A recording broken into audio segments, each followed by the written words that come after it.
అడిగాడు అర్జునుడు, బావా ఇదేమిటి రథం ఇలా కాలిపోయిందని అడిగాడు. నాయనా ఇది ఎప్పుడో కాలిపోయింది. భీష్మ, ద్రోణ, కర్ణ మహావీరులు ప్రయోగించినటువంటి బాణ పరంపరలకి ఈ రథం కాలిపోయింది.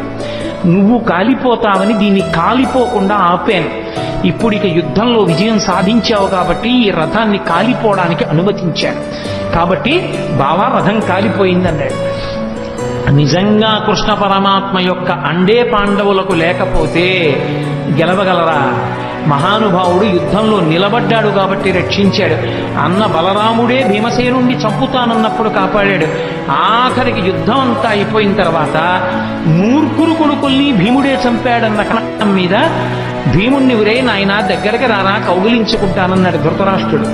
పాపం అమాయకంగా వెళ్ళిపోతున్నాడు భీమసేనుడు. చెయ్యి పట్టుకుని వెనక్కి లాగి, బావా నీకు తెలియదు కాసేపు పక్కనుండని ఇనప భీముని యొక్క విగ్రహాన్ని చేయించాడు.